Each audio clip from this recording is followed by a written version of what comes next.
प्रिय विद्यार्थियों, हम नीति शास्त्र के स्वरूप की आपसे चर्चा कर रहे थे और इससे पहले के जो वीडियो लेक्चर है उसमें हमने बात की थी कि नीति शास्त्र जो है एक विज्ञान है, आदर्श मूलक विज्ञान है, वर्णनात्मक या विवरणात्मक विज्ञान से भिन्न है और नीति शास्त्र में मनुष्य के ऐच्छिक कर्मों का मूल्यांकन किया जाता है।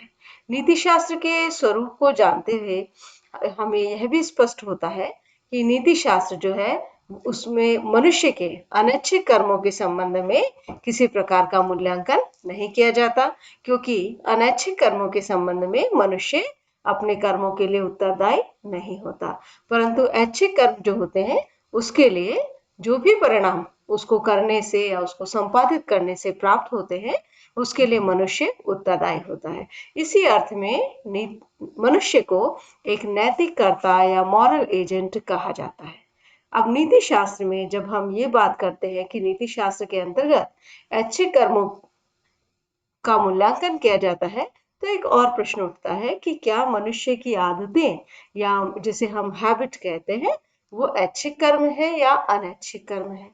तो इस संबंध में आपको ये स्पष्ट करना चाहूंगी कि आदत बनाने के लिए भी मनुष्य स्वयं जिम्मेदार होता है।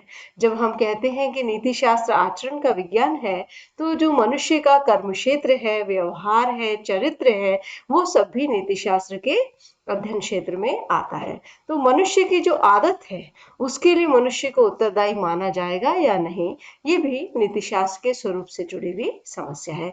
तो नीति शास्त्र के स्वरूप के अंतर्गत जैसे कि हमने जाना कि मनुष्य के ऐच्छिक कर्मों का मूल्यांकन किया जाता है, तो जो आदत मनुष्य धीरे धीरे, आदत वो कर्म है जो मनुष्य अपने अभ्यास के द्वारा, अपने ऐच्छिक कर्म के अभ्यास के द्वारा अपने व्यवहार का अंग बना लेता है। तो आदत मनुष्य के व्यवहार का एक अंग हो जाती है, पर जब पहली बार कोई आदत डाली जाती है तो वो ऐच्छिक कर्म के रूप में होती है। धीरे धीरे मनुष्य उसको यंत्रवत यानी मशीन की तरह करने लगता है, तो उसे एहसास नहीं रहता कि वो इसका चुनाव कर रहा है, तो एक यांत्रिक ढंग से उस कर्म को बार बार करता है, इसे हम आदत कहते हैं। तो आदत भी ऐच्छिक कर्म के अंतर्गत आती है। तो जब नीति शास्त्र के स्वरूप की हम बात करते हैं कि वह मनुष्य के किस प्रकार के कर्मों का मूल्यांकन करता है, तो हम कहते हैं नीति शास्त्र ऐच्छिक कर्मों का मूल्यांकन करता है। और जब यह प्रश्न आता है कि क्या नीति शास्त्र में मनुष्य की आदत का भी मूल्यांकन किया जाता है, तो हाँ, मनुष्य का जो चरित्र उसकी आदतों से बनता है वह मूलतः मनुष्य के द्वारा किए जाने वाले ऐच्छिक कर्म ही है। तो इस प्रकार से आदत के लिए भी मनुष्य को उत्तरदायी माना जाता है और किसी मनुष्य के कर्मों का मूल्यांकन, उसकी आदतों का मूल्यांकन नीति शास्त्र में जो मनुष्य के स्वभाव और समाज के स्वभाव दोनों के अनुरूप जो सिद्धांत या मानक स्वीकार किए जाते हैं उसके अनुसार उसका मूल्यांकन किया जाता है। अब नीति शास्त्र के जब हम स्वरूप की बात करते हैं तो ये जानना बहुत आवश्यक है कि नीति शास्त्र का संबंध मनुष्य के सामाजिक जीवन से है। जब हम कहते हैं कि नीति शास्त्र में मनुष्य के ऐच्छिक कर्मों का मूल्यांकन होता है, तो यहाँ पर ऐच्छिक कर्मों की बात जो है मनुष्य की सोशल लाइफ या सामाजिक जीवन से जुड़ी हुई है, क्योंकि मनुष्य जो कर्म करता है और अपने स्वतंत्र विवेक का वहां पर उपयोग करते हुए किसी कर्म विशेष का चुनाव करता है, तो उस कर्म का प्रभाव समाज पर पड़ता है। यदि मनुष्य की कोई ऐसी व्यक्तिगत पसंद है, उसके काम करने का तरीका है जिससे समाज पर कोई प्रभाव नहीं पड़ रहा, तो वो फिर नीति शास्त्र के अंतर्गत नहीं आएगी। नीति शास्त्र के जिन कर्मों का प्रभाव समाज पर पड़ता है, दूसरे व्यक्ति पर पड़ता है, मनुष्य के कर्मों का प्रभाव समाज पर पड़ता है या दूसरे कर्मों पर पड़ता है, उसी से नीति शास्त्र का संबंध है। तो इस प्रकार से जो नीति शास्त्र है उसमें हम ये देखते हैं कि मनुष्य की इच्छा, रुचि, स्वार्थ से समाज में संघर्ष होता है। यानी बहुत सारे मनुष्य हैं, समाज में रहते हैं, प्रत्येक मनुष्य की इच्छा भिन्न भिन्न है, उसकी पसंद नापसंद भिन्न है, स्वार्थ भिन्न है, और प्रत्येक व्यक्ति यदि अपनी अपनी इच्छा को, रुचि को एक्सरसाइज करने लग जाए या सोचे कि उसी के अनुरूप कार्य किया जाए, तो समाज में संघर्ष हो जाएगा। परंतु हम देखते हैं कि प्रत्येक समाज जो है किसी व्यवस्था को, नियम को, कायदे को स्वीकार करता है और उसी के अनुसार चलने को समाज में नैतिकता कहा जाता है। और जब समाज के अनुशासित तरीके से चलते हैं तभी व्यक्ति और समाज का कल्याण भी होता है। तो इस प्रकार से जो नीति शास्त्र को हम कहते हैं कि ये भी कहा जाता है कि नीति शास्त्र मानव शुभ का विज्ञान है, यानी मनुष्य के लिए क्या शुभ है, क्या गुड है, इसको बताने का या इसका अध्ययन करने का जो है वो विज्ञान है। तो यहाँ पर नीति शास्त्र जो है जब मानव शुभ की बात कर रहा है तो वो सामाजिक जीवन के शुभ की भी बात कर रहा है।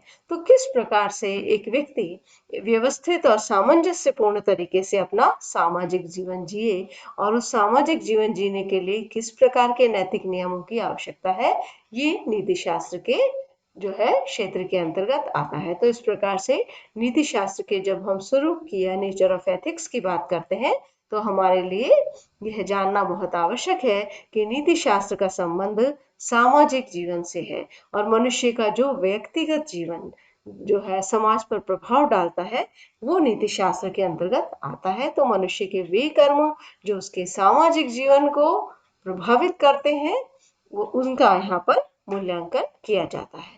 अब नीति शास्त्र की जब हम स्वरूप की बात कर रहे हैं तो यह भी हमारे को स्पष्ट होना चाहिए कि मानव जीवन बहुत जटिल है। तो हम यदि कहें कि नीति शास्त्र एक ऐसा विज्ञान है जो मनुष्य को हर परिस्थिति में जो है समाधान उपलब्ध करा देगा, तो ऐसा सोचना उपयुक्त नहीं है। नीति शास्त्र जो है मनुष्य के आचरण के संबंध में मार्गदर्शन देता है, परंतु वह कुछ मूल सिद्धांतों और आदर्शों की स्थापना ही करता है। हम ये जानते हैं कि यदि मनुष्य के लिए परिस्थितियां समान हैं, तो समान परिस्थितियों के लिए माना जाएगा कि मनुष्य का जो व्यवहार है वो समान ही होना चाहिए। जैसे हम यदि कहते हैं कि दूसरा हमारी मदद करे तो फिर हमें भी दूसरे की मदद के लिए तत्पर होना चाहिए।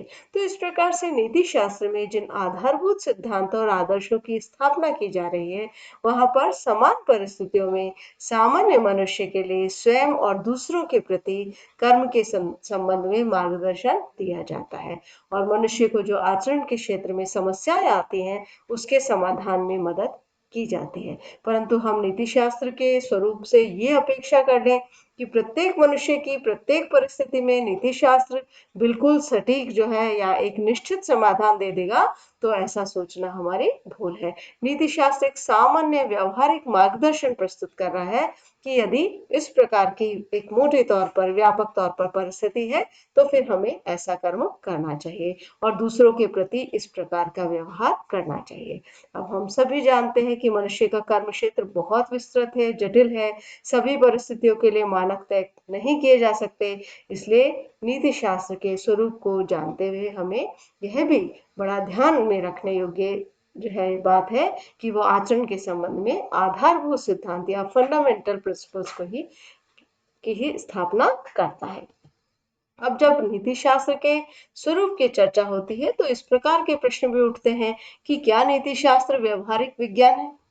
नहीं, व्यवहारिक विज्ञान वो विज्ञान होता है जो हमारे जीवन की समस्याओं के समुचित समाधान दे सके। तो नीति शास्त्र के क्षेत्र में हम देखते हैं कि नीति शास्त्र जो है वो ऐसा तो विज्ञान नहीं है जैसे हम कहें कि इंजीनियरिंग जो है वहां पर जो है मनुष्य को जैसे विभिन्न प्रकार के वैज्ञानिक नियम, तकनीकी नियम समझाए जाते हैं। मकान बनाने से संबंधित ज्ञान जो है वहां पर आपको प्राप्त हो जाएगा। तैराकी है तो आपको पानी में तैरना इसका पता चल जाएगा। तो नीति शास्त्र के संबंध में यदि हम ये कहें कि वो इस प्रकार से कि आपने यदि नीति शास्त्र का अध्ययन कर लिया तो अब आप नैतिक मनुष्य भी बन गए, तो इस प्रकार की सोच भी उपयुक्त नहीं है। नीति शास्त्र का एक व्यवहारिक पक्ष है, परंतु बहुत से विचारक ऐसा भी मानते हैं कि नीति शास्त्र जो है प्रमुख रूप से एक सैद्धांतिक ज्ञान की शाखा है, क्योंकि नीति शास्त्र में मूल्यों की बात की जाती है। मनुष्य के जो कर्म का क्षेत्र है उसमें सत्य का अनुसंधान करने की बात की जाती है। मनुष्य के व्यवहार को समझने की उसके मानक और आदर्श तय किए जाते हैं। तो नीति शास्त्र जो भी ज्ञान प्रस्तुत कर रहा है, सिद्धांत या आदर्श को प्रस्तुत कर रहा है, वो एक प्रकार से सैद्धांतिक है। ये आवश्यक नहीं है कि आप उसको पढ़ लें तो आप नैतिक भी हो जाएं। परंतु दूसरी तरफ यह भी कहा जाता है कि प्रत्येक सिद्धांत का एक व्यवहारिक पक्ष होता है। यदि आप उस सिद्धांत को समझते हैं, जानते हैं, तो फिर वो व्यवहार में आपको बेहतर जीवन जीने से जीवन जीने में मदद कर सकता है। तो इस दृष्टि से कहा जाता है कि नीति शास्त्र यद्यपि सैद्धांतिक विज्ञान है और अन्य व्यवहारिक विज्ञान जैसे मेडिकल साइंस है, इंजीनियरिंग है, इनकी तुलना में हम यदि कहें तो नीति शास्त्र वैसा तो व्यवहारिक नहीं है। पर नीति शास्त्र का जब हम अध्ययन करते हैं तो हमें ठीक ठीक मानव समाज में हमारे अधिकार क्या है, एक दूसरे मनुष्य के अधिकार क्या है, मनुष्य का मूल स्वभाव क्या है, उसकी इच्छाएं किस प्रकार से संचालित होती हैं और किस प्रकार से समाज में सब व्यवस्थित रूप से जो है अपना व्यक्तिगत शुभ और समाज का सम्मिलित शुभ जो है वो प्राप्त कर सकते हैं। तो इस हेतु जब हम आधारभूत सिद्धांतों को पढ़ लेते हैं तो वो जीवन जीने में हमारे लिए अधिक उपयोगी हो सकता है। तो इस तरह से यह भी नहीं कह सकते कि नीति शास्त्र का कोई व्यवहारिक पक्ष नहीं है। निसंदेह नीति शास्त्र जो है एक सैद्धांतिक ज्ञान की शाखा है, जिसमें जो है मनुष्य के आचरण के क्षेत्र से संबंधित मानकों का या सिद्धांतों की स्थापना की जाती है। परंतु साथ ही साथ इन सिद्धांत और मानकों का जब हम अध्ययन करते हैं तो हम मनुष्य के कर्म के औचित्य का निर्धारण बेहतर तरह से कर सकते हैं। तो इस प्रकार से हमने इन 2 लेक्चर्स के माध्यम से नीति शास्त्र के स्वरूप या नेचर ऑफ एथिक्स को समझाने का प्रयास किया है। इसके इन दोनों लेक्चर से पहले नीति शास्त्र की परिभाषा की हमने चर्चा की थी।